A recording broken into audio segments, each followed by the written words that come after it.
Isang magandang araw po sa ating lahat mga kapatid. Kapatid, merong nagtanong, paano nga daw ba natin mapapasaya ang Diyos? Alam niyo kapatid, magagawa lang natin yon at maipapakita lamang natin yon na mahal natin ang Diyos kung sinusunod natin ang kanyang mga aral. Wala nang iba mga kapatid.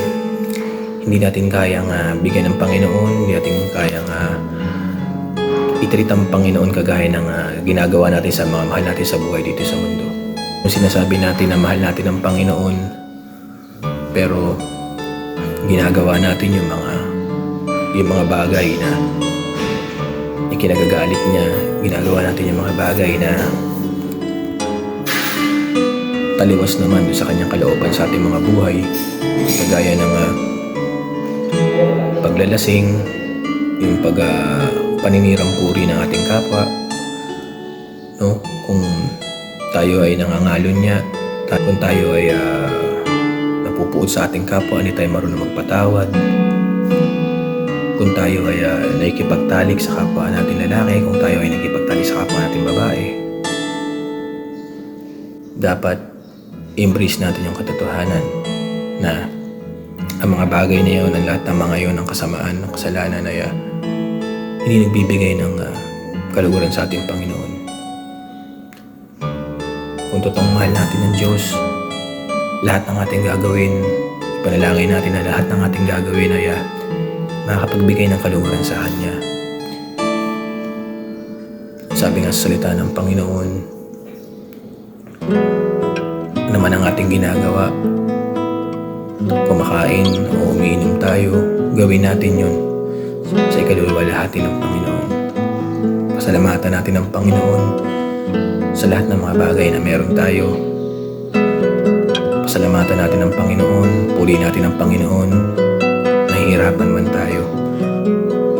Dahil lahat ng mga bagay, lahat ng mga sitwasyon, mabuti man o masama, magagawa natin mapagtagumpayan, magagawa nating malagpasan dahil ang Panginoon, ang presensya ng Panginoon nasa atin. Hindi natin magagawa, hindi natin malalagpasan ang mga bagay, ang mga sitwasyon na dumarating sa atin kung wala tayo sa piling ng Panginoon. May stress tayo. Alam niyo mga kapatid, yung mga anxiety, hindi ka makakatulog, mawawalan ka ng ganang kumain, mawawalan ka ng pag-asa. Lahat yun kapatid, bunga ng stress. Ang tangi lamang na solusyon doon, walang iba kundi ang ating malalim ugnayan sa ating Panginoong Diyos.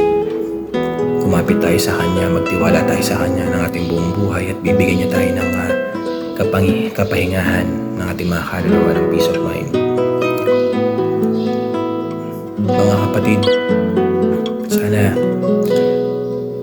lahat ng ating gagawin, lahat ng ating iisipin, yun ay makakapagpa-glorify sa ating Panginoon, makakapagbigay ng kaligayahan sa Kanya, ng kasayahan sa Kanya. Mahal tayo ng Panginoon, mahal tayo ng Diyos. Wala siyang ibang hangad. Kundi tayo ay mabuhay na malayo sa mga alalahanin. Tayo lang naman talaga kung tutusin ang gumagawa ng ating ikaka-stress. Tayo lang naman ang gumagawa ng ating sariling problema kung bakit bumibigat yung ating mga dinadala. Dahil yung pride, sinasarili natin.